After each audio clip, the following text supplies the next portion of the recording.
सरस्वती नमः। श्री गुरुचरण कमलभ्यो नमो नमः। ओम नमो भगवते वासुदेवाय नमः। ओम नमः शिवाय। या देवी सर्वभूतेषु ज्ञानरूपेण संसदा नमस्तस्यै नमस्तस्यै नमस्तस्यै नमो नमः। मातृचरणभ्यो नमः। गुरुर्ब्रह्मा गुरुर्विष्णु गुरुर्देवो महेश्वरः। गुरुर्साक्षात् परब्रह्म तस्मै श्री गुरुवे नमः। गजाननं मोदगणाभिषेकं कपित्थजम्बूफलचारुभक्षणम् उमासुतं शोकविनाशकारकं नमामि विघ्नेश्वरपादपङ्कजम्। व्याप्तं येन तुषारहार्दवदाय सुवस्त्रावृताम् या वीणावर्धनपण्डितकराय श्वेतपद्मासनां या ब्रह्मजगत्सन्तर्प्रवर्तदेवेशना वन्दिता श्यामा पातु सरस्वती भगवती निशेषजाडपाम्। दोषोपरूपप्रबोधन्यै सर्वशास्त्रविशारद वितत्कथा प्रकाशेन मद्ज्ञानं विनाशयन् संसार सागरे मग्नं दीनं न करुणानिधे कर्मग्रहाग्रहीतां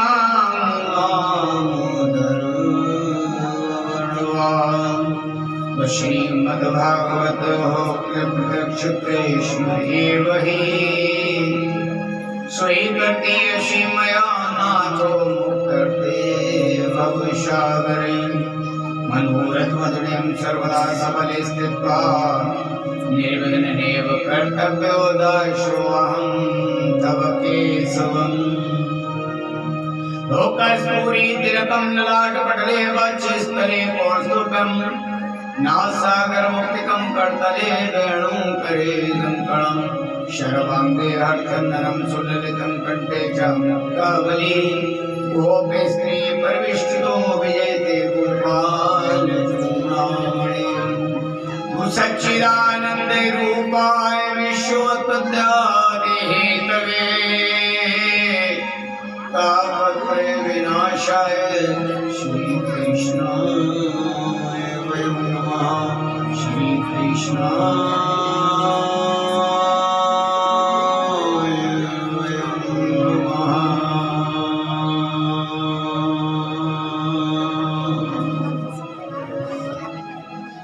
प्रातः स्मरणीय परम पूज्य गुरुदेव भगवान के चरणों में कोटि कोटि नमन। उनसे भी प्रार्थना कि वे आए आकर के व्यास गद्दी पर अपना स्थान ग्रहण करें। परम ब्रह्म प्रातः अखिलेश्वर श्री बालकृष्ण भगवान के चरणों में कोटि कोटि नमन। उनसे प्रार्थना कि वे आए आकर के व्यास गद्दी पर अपना स्थान ग्रहण करें। वेद व्यास महाराज के चरणों में सुदेवी महाराज के चरणों में कोटि कोटि नमन और उनसे भी प्रार्थना कि वे आए आकर के व्यास गद्दी पर अपना स्थान ग्रहण करें। माता पिता के चरणों में कोटि कोटि नमन। उनसे प्रार्थना कि वह आए वह भी आकर व्यास गद्दी पर अपना स्थान ग्रहण करें।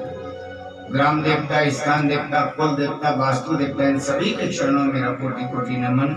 इनसे प्रार्थना कि वह आए आकर के व्यास गद्दी पर अपना स्थान ग्रहण करें।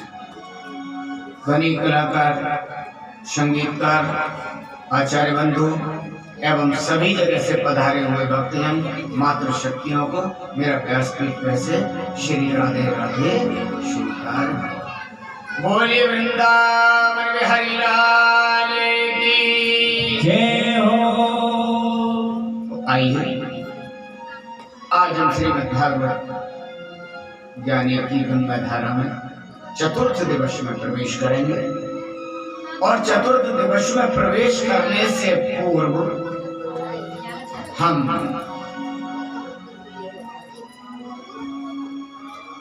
कीर्तन संकीर्तन करते। कि कीर्तन होता है केवल एक व्यक्ति जो गाता है वह कीर्तन होता है ना।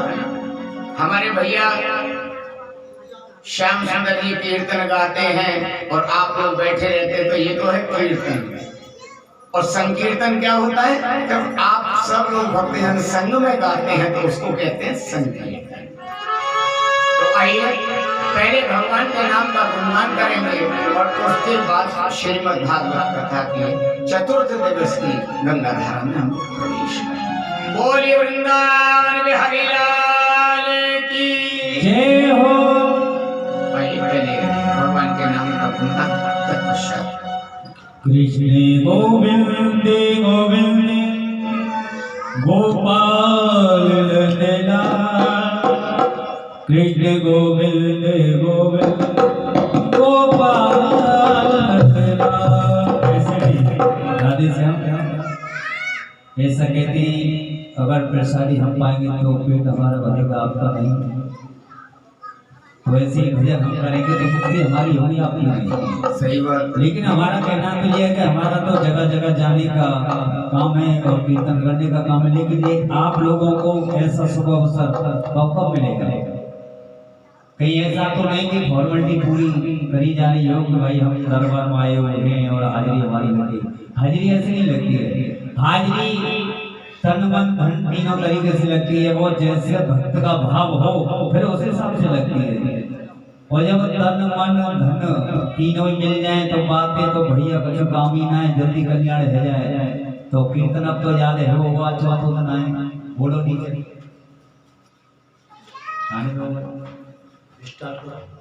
हम क्यों स्टार्ट कर? आज हम करके नहीं, कथा ही ना चालू हो गया भैया। या तो कहीं शादी में जाए तो एक ही स्वर में गाती हैं। अच्छे अच्छे कलाकार गाने वाले फेल हो जाते, बेसुरे हो जाते, लेकिन भैया बेसुरी नहीं होती हैं। या कहीं गमी में जाए तो एक ही स्वर बन जाओ, जाको गयो पाए तो भैया रोवेगी पड़ेगी, लेकिन पीछे वाली ऐसो सुर में लाई देंगी तो बस सुरे अब दिखाई दे। बोलो हरि कृष्ण गोविंद गोविंद गोपाल नंदलाल, कृष्ण गोविंद गोविंद हे गोपाल नंदलाल। बोलो कृष्ण गोविंद हे बाबा कृष्ण गोविंद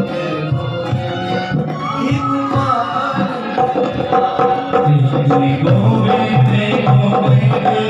गोपाल नंदलाल, कृष्ण गोविंद गोविंद हे गोपाल नंदलाल, कृष्ण गोविंद गोविंद गोपाल नंदलाल, कृष्ण गोविंद गोविंद हे गोपाल नंदलाल, हे गोपाल नंदलाल, हे गोपाल नंदलाल, हे गोपाल नंदलाल, हे गोपाल नंदलाल, हे गोपाल नंदलाल, हे गोपाल नंदलाल, हे गोपाल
जय हो। वृंदावन बिहारी लाल की जय हो। भैया इन बच्चों को शांत रखा करो। क्या कर रुपया लेके मान जाएंगे भाई। कल की कथा में आप लोगों को बताया था राजा बलि के यहाँ पर वामन भगवान आए और 3 पग भूमि की याचना करी और राजा बलि ने 3 पग भूमि उनको दान में दी। जब दान में दी तो एक पग से तो मेरे प्रभु ने पाताल लोक को नाप लिया और दूसरे पग से मेरे प्रभु ने इतना विराट रूप रखा कि आकाश में भी उनका दूसरा चरण पहुंच गया। वहां ब्रह्मा जी ने उनके चरण को धोया और धो करके कमंडल में रख लिया, वही गंगा जी हुई। अब कहा भगवान ने राजा बलि से, बोले कहो महाराज त्रिलोकीनाथ, तुम तो बड़ा घमंड दिखा रहे थे, महाराज मैं 3 लोक का स्वामी हूं, अरे तुम 3 पग भूमि क्या 3 राज मांग लो, मैं आपको दे दूं। क्या हुआ तुम्हारे 3 राज्य का, तुम तो 3 पग भूमि भी नहीं मेरे को दे पाए। तो कहने लगा राजा बलि, बोले प्रभु एक बात बताइए, दान बड़ा या दानी? तो बोले कि दानी।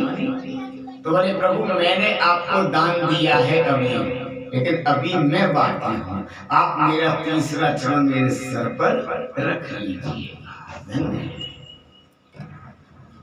भगवान ने राजा बलि के सर पर तीसरा चरण रखा। भगवान कहने लगे बलि मैं तो तेरे को छीनने आया था, तूने तो मेरे को ही छीन लिया। बता, तूने अपना सिर मेरे चरणों के आगे रख दिया, तेरे सर पर मेरे को चरण अपना रखना पड़ा। मांग वरदान क्या मांगना चाहता है, जो मांगेगा वो दूंगा। महाराज रहने दो। बोले कि क्यों? अरे महाराज मैंने ही तो तुम्हें सब कुछ दे दिया, अभी 3 लोक का तो स्वामी मैं बैठा था, अब मेरी दी हुई वस्तु को आप मुझे लौटाएंगे, ये कहां की बात है? भगवान कहने लगे, बोले कि नहीं बलि आप मांगिए क्या मांगना चाहते हो। लेकिन जैसे ही सर पे चरण रखा, मांगने को कहा, इतने में बलि की पत्नी आई और कहने लगी, बोले कि प्रभु आपने बहुत अच्छा किया कि मेरे पति से आपने 3 लोग छीन लिए।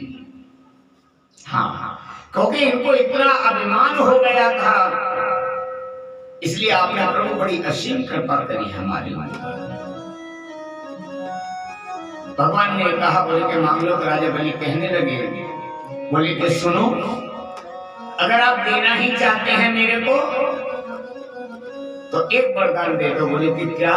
बोले जब मैं महल से बाहर निकलूं तब आपके दर्शन हो, और जब मैं महल के भीतर प्रवेश करूं तब आपके दर्शन हो। बोले महाराज कब निकलोगे? बोले जी कोई गारंटी नहीं है कि कब निकलूं मैं। तो बोले तो भैया तुम्हारे दरवाजे में हमें चौकीदारी करनी पड़ेगी, अब तो सिक्योरिटी गार्ड की नौकरी करनी पड़ेगी। हाँ, होटलों में जैसे होता है ना, दरबान खड़ा रहता है, कोई आया आपने गेट खोल दिया, कोई आया फिर गेट बंद कर दिया। तो बोले महाराज मैंने ये बात नहीं कही आपसे कि सिक्योरिटी गार्ड की नौकरी करनी, मैंने तो कही आपके केवल दर्शन चाहिए मुझे।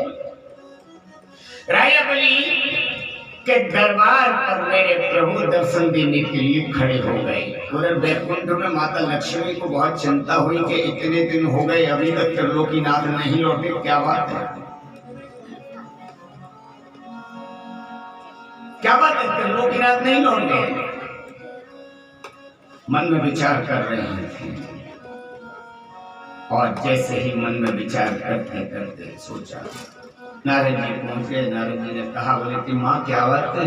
बोले कि तुम्हारे पिताजी नहीं आए बहुत दिनों से। अरे बोले उन्होंने आजकल ना घर में खर्चे बहुत हो गए हैं ना, बोले आपने भी तमाम डिमांड लगा दी होगी कुछ ना कुछ उनको, तो अब उन्होंने दूसरी नौकरी और एक ज्वाइन कर ली है। बोले कि काय की? बोले सिक्योरिटी गार्ड की, वो चौकीदारी और करने लगे हैं प्रभु। बोले अच्छा कहाँ? बोले तो वहाँ राजा बलि के यहाँ। भक्ति हो लक्ष्मी जी आई और राजा बलि से आकर के कहा, भैया मेरे कोई भाई नहीं है, यदि तुम भाई बन जाओ तो मैं तुम्हारे राखी बांध दूंगा। राजा बलि ने कहा, बोले कि कोई बात नहीं, मेरे भी कोई बहन नहीं है, इसलिए ले बहन के मेरे राखी बांध दी। राखी बांध दी। राजा बलि कहने लगे, बोले कि बहन अपनी कुछ नेक तो ले ले, क्योंकि खाली हाथ राखी नहीं बंधवाते हैं। बोले भैया मुझे कुछ नहीं चाहिए। बोले ना, मैं तो दूंगा और तुम्हें लेना पड़े। तो बोले अगर देना ही चाहता है तो एक चीज दे दे मुझे। बोले कि क्या बहन, आज तू जो मांगेगी वो दूंगा। बोले देगा उन्हें? हाँ। बोले चौकीदार है ना, तुम हुक्म बाय दे दे। हाँ, वो तेरे जीजा आए हैं। अरे बाप रे, बलि ने सोचा जिद क्या हुआ है। लक्ष्मण जी के साथ में मेरे प्रभु आए वैकुंठ में और राजा बलि को आशीर्वाद दिया। आज मेरे प्रभु एक रूप से राजा बलि के दरवाजे पर पहरा दे रहे हैं और एक रूप से वैकुंठ में लक्ष्मी जी के साथ निवास कर रहे हैं। उसी दिन से हमारे यहाँ पर ये रक्षाबंधन का त्योहार शुरू हुआ। लक्ष्मी जी नारायण, भगवान नारायण दोनों जने वैकुंठ में पहुंच गए। वामन के रूप में आज में भगवान राजा बलि के विराजमान हुए। राजा सतरथ की एक आकांक्षा पूर्ण करने के लिए भगवान ने मत्स्य अवतार धारण किया। बोले भगवश्वर भगवान की जय हो। सुखदेव जी महाराज कहते हैं, बोले कि हे राजन, भगवान के वैसे तो 24 अवतार हैं और 24 अवतार वंदनीय हैं, लेकिन मानव चरित्र से जुड़े हुए 2 अवतार हैं भगवान के। कौन कौन से हैं? एक राम अवतार और दूसरा कृष्ण अवतार। बोले एक राम अवतार है और दूसरा कृष्ण अवतार है। कल मैंने बताया था इन दोनों में कोई अंतर नहीं है। राम कहो चाहे कृष्ण कहो, दोनों का मतलब एक ही है। राम कृष्ण दो एक हैं, अंतर नहीं निमेष,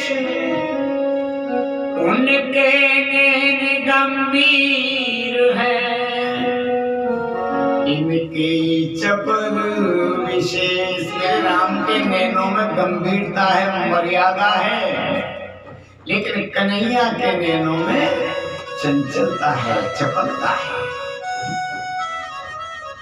इसलिए राजा परीक्षित, राम ने अपने जीवन में जो किया है वो करो। राम ने अपने जीवन में जो किया वो करो, और कृष्ण ने अपने जीवन में जो कहा है उसे करो, उसे करो। राजा ने कहा, बोले कि हे गुरुदेव, आप मेरे को राम कथा भी सुनाइए। तो सुखदेव जी महाराज कहने लगे, बोले कि राजन, ऐसे तो तुमने तमाम संतों से, महापुरुषों से और राम कथा को सुना होगा, लेकिन मैं फिर भी तुमको राम कथा अवश्य सुनाऊंगा। जिस वंश में मेरे राघवेंद्र का जन्म हुआ उसको हम लोग रघुवंश कहते हैं, सूर्यवंश कहते हैं। नारायण के पुत्र ब्रह्मा जी हुए और ब्रह्मा जी के पुत्र मारीच हुए और मारीच के पुत्र कश्यप हैं और कश्यप के पुत्र हैं सूर्य। इन्हीं सूर्य का नाम है विवस्वान, और यही से विवस्वान से ही सूर्यवंश प्रारंभ होता है।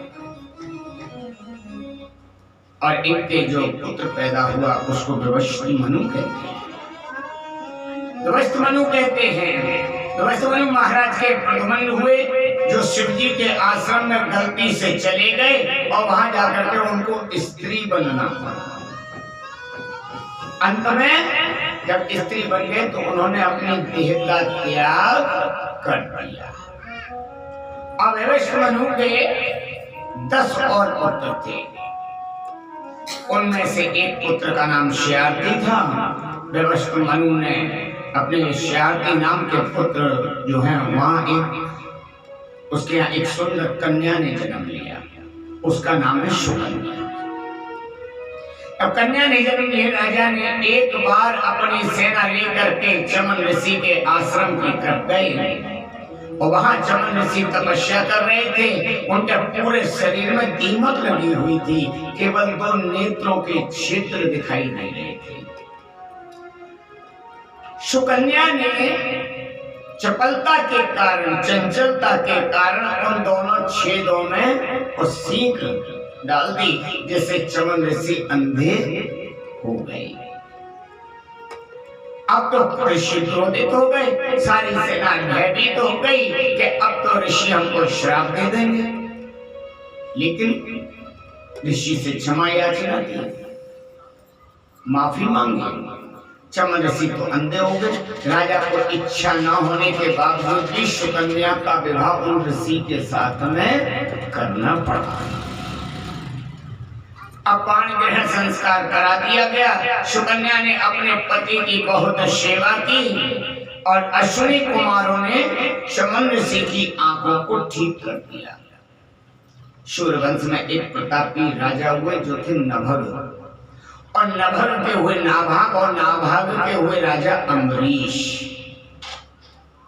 राजा अम्बरीश इतनी बड़ी पृथ्वी के सम्राट होने के बावजूद भी उनके अंदर अहंकार नाम की कोई चीज नहीं थी, अभिमान नहीं था।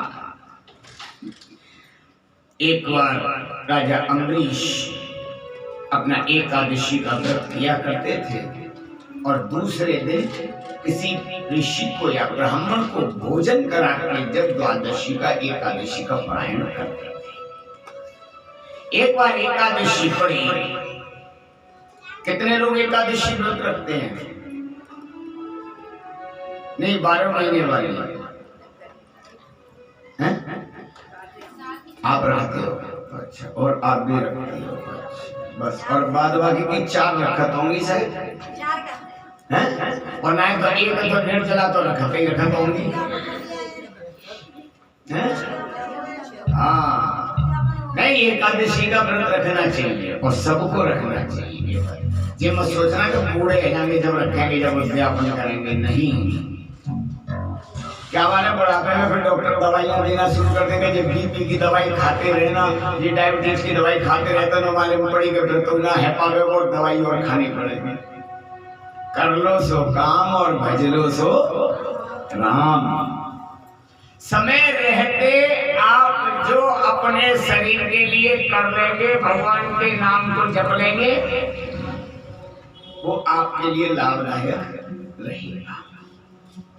राजा अम्बरीश एकादशी का व्रत रखते हैं। कभी कभी ऐसा होता है कि एकादशी द्वादशी वेदी में आती है, दूसरे दिन सूर्य पर एकादशी होती है, तो हम लोग उसको एकादशी मानते हैं ग्रस्त वाले। और द्वादशी का दिन व्रत रखते हैं एकादशी का, दूसरे दिन त्रयोदशी पे हम लोग व्रत खोलते हैं। तो कभी कभी ऐसा होता है कि 2 घड़ी या 3 घड़ी द्वादशी रहती है, उसी समय पर हमको व्रत खोलना पड़ता है, फिर प्रदोष लग जाता है, त्रयोदशी लग जाती है। राजा अम्बरीश त्रयोदशी लगने वाली थी, प्रदोष लगने वाला था, तो उन्होंने कहा किसी ब्राह्मण को भोजन करा के जबी में जाओ। तो भक्तजनों, राजा अम्बरीश ने सोचा कि किसी ब्राह्मण को भोजन कराएंगे, तो राजा अम्बरीश को दुर्वासा ऋषि मिल गए। कहा बोले कि ऋषिवर आपकी अत्यंत कृपा हुई, आपके दर्शन हो गए और आज हमारे यहाँ पे आप एकादशी का पारायण कर लीजिए। दुर्वासा ऋषि बोले भाई राजन, हम भी एकादशी व्रत रहते हैं, चलो अच्छा जब तक हम स्नान ध्यान करें। दुर्वासा ऋषि स्नान ध्यान करने के लिए गए तो उनको स्नान ध्यान में देर हो गई। अब राजा अम्बरीश विचार करने लगे कि यदि प्रदोष लग गया तो मेरा व्रत खराब हो जाएगा। उन्होंने अपने गुरुओं से मंत्रणा की, अन्य संतों से पूछा क्या किया जाए। अभी दुर्वासा ऋषि आए नहीं है और मेरे को उनको अभी पारायण कराना, उससे पहले मैं पा नहीं सकता ब्राह्मण को पारायण। सबने ये कह दिया कि आप भगवान का चरणोदक ले लें। भगवान का चरणामृत ले लें, उससे आप अपना व्रत खोल लें। जैसे ही राजा अम्बरीश ने चरणामृत लेने के लिए हाथ किया और लेने वाले थे, उसी समय पर दुर्वासा ऋषि आ गए। ए राजन, तुम हमको बिना परायण करे तुम कैसे परायण कर रहे हो? राजा ने कहा, बोले कि संतवर, ऋषिवर, मैंने अभी कुछ नहीं परायण किया, मैंने तो केवल सभी संतों के गुरुओं के निर्देशानुसार केवल भगवान का चरणामृत लिया है।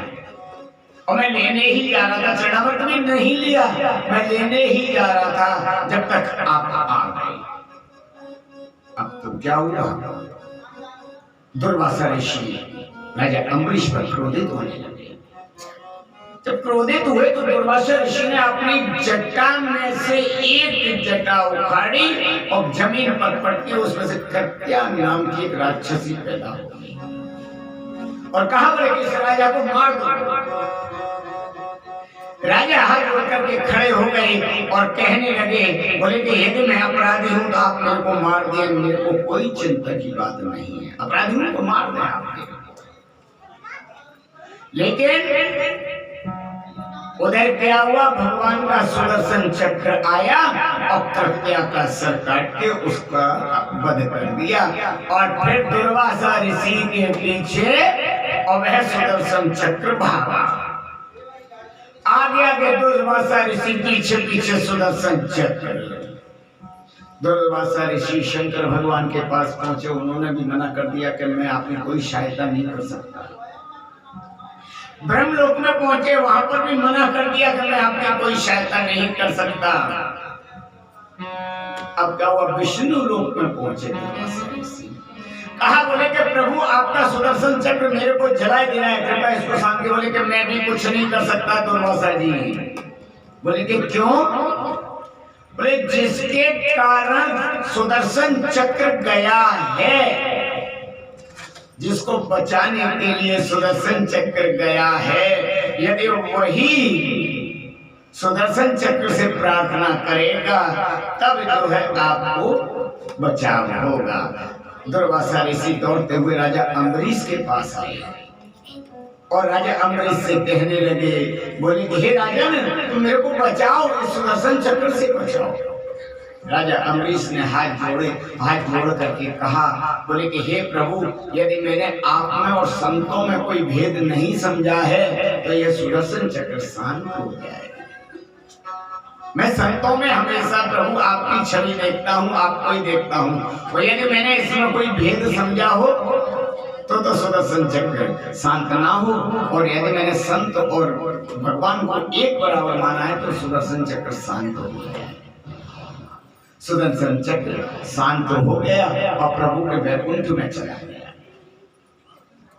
इधर दुर्वासा ऋषि जिस समय पर राजा अम्बरीश के घर से गए थे, जब लौट करके आए तो पूरा 1 वर्ष हो गया। हाँ, 1 वर्ष तक राजा अम्बरीश एक ही पैर पर खड़े होकर के दुर्वासा ऋषि की प्रतीक्षा करते रहे, इंतजार करते रहे। अब जैसे ही पहुंचे तो तुरंत कहा, बोले कि प्रभु अब चलिए। अपने हाथों से राजा अम्बरीश चरणामृत लिए खड़े हुए थे। दुर्वासा ऋषि ने कहा, बोले कि राजन तुम धन्य हैं, मैंने जिसको मारने के लिए एक राक्षसी प्रकट की और आज उसी ने मेरे प्राणों की रक्षा की। राजा आप धन्य हैं। बोले कि नहीं बोलते। राजा अम्बरीश से क्षमा मांगी। राजा अम्बरीश ने कहा, बोले कि चलिए अब आप प्रसादी पाइए। बोले कि नहीं राजन, मैंने प्रसादी पा ली, बस हो गया मेरा काम। लेकिन ले गए और ले जाकर के उनको प्रसादी को पाई। दुर्वासा ऋषि के लिए तो सजल हो गए, उनके आंखों में से आंसू धारा बहने लगी। धन्य है राजा, क्योंकि भगवान कभी भी अपने भक्तों को कष्ट में नहीं देख सकते, कभी नहीं देख सकते। वही सूर्यवंश के प्रतापी राजाओं में यशस्वी अवनाश्वर नाम के राजा हुए और सूर्यवंश की एक विशेषता रही है कि जब तक यज्ञ नहीं होते थे तब तक उनके यहाँ पुत्र की प्राप्ति नहीं होती थी, और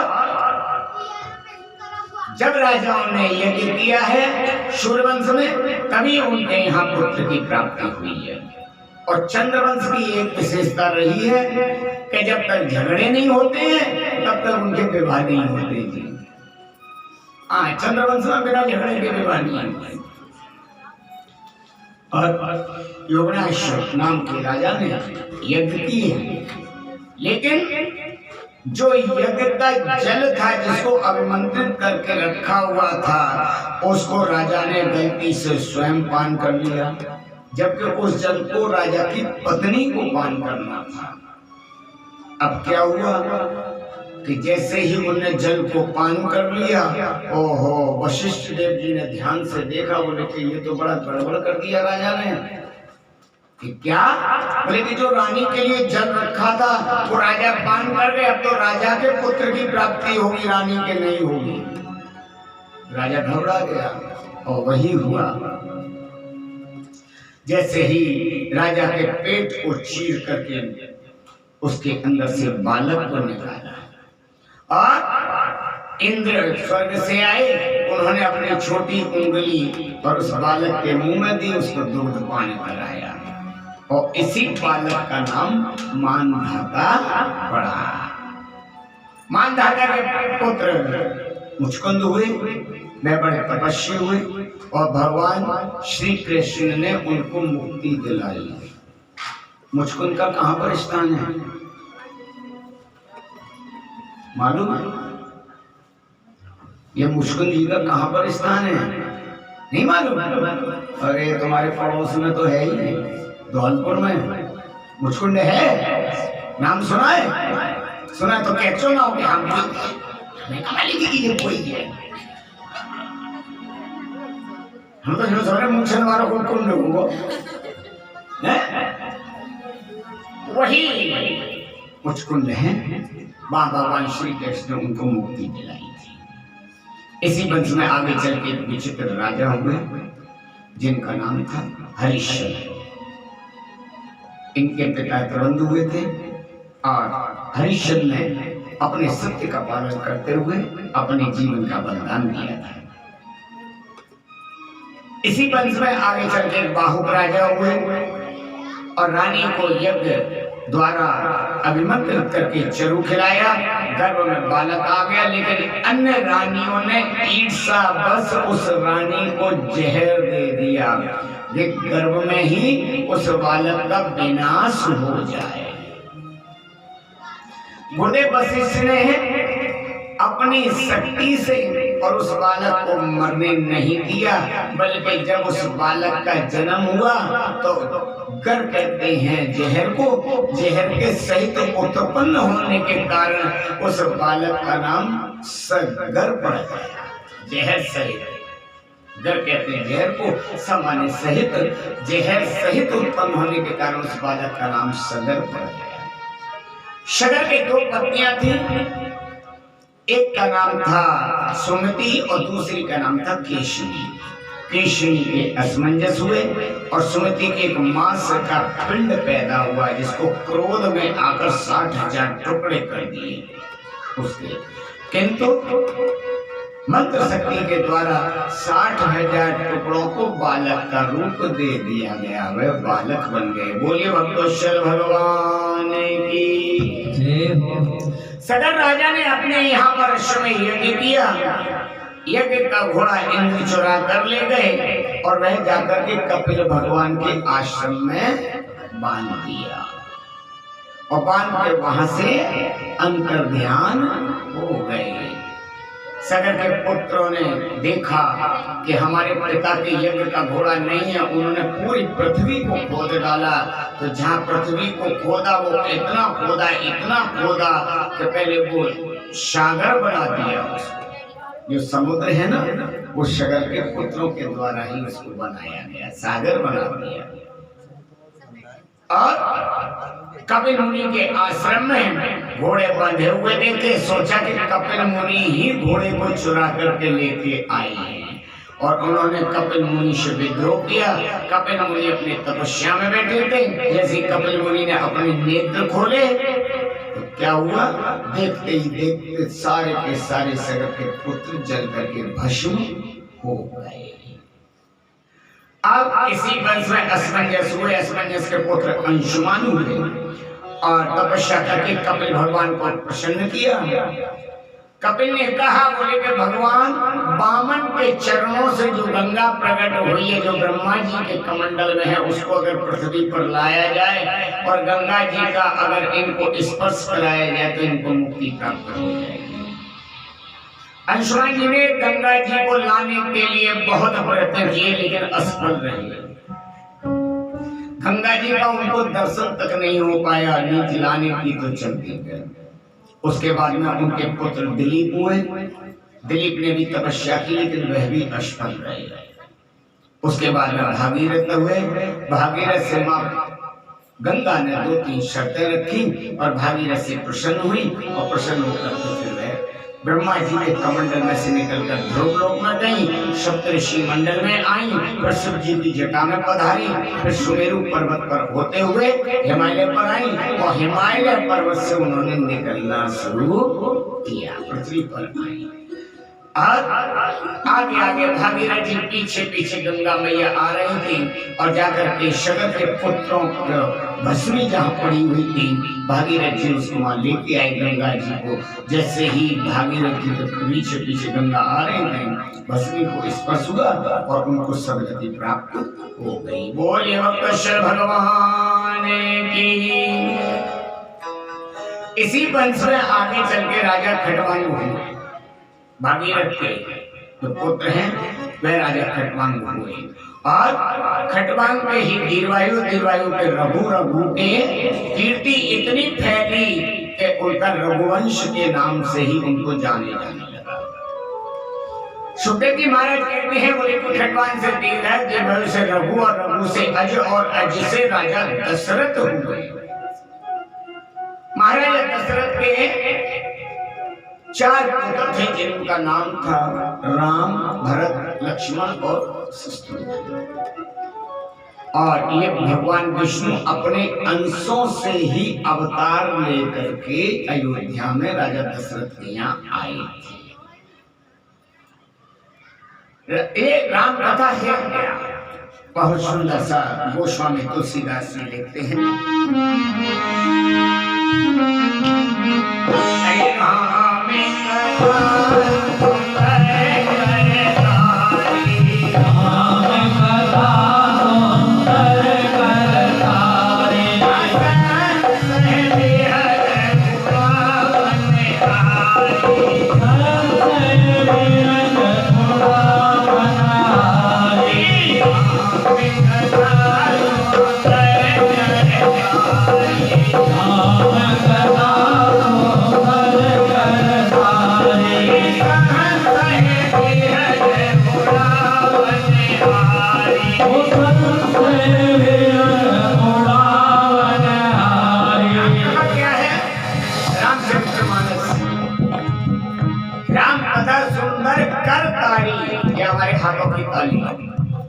संशय जो हमारे मन के अंदर शंका हो, किसी भी प्रकार से कोई प्रश्न हो, ध्यान रखिएगा। रामचरितमानस को खोल लीजिएगा।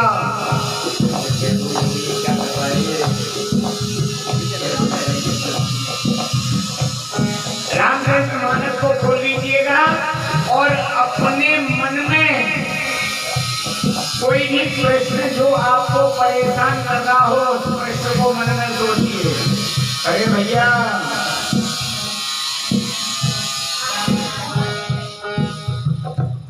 और रामचरितमानस को खोल करके उसमें से चौपाई आप लगा दिए, उस चौपाई का आपको उत्तर मिल जाएगा। जो आपके मन के अंदर शंका है, उस चौपाई से आपको उसका उत्तर प्राप्त हो जाएगा। रामचरितमानस का एक एक दोहा, एक एक चौपाई, एक एक श्लोक है, एक एक मंत्र है रामचरितमानस। साधारण नहीं रामचरितमानस। एक एक मंत्र है उसकी चौपाई। तो आइए हम लोग रामचरितमानस में प्रवेश करते हैं। तो रामचरितमानस क्या है? रामचरितमानस तो राम कथा में हम लोग प्रवेश करते हैं।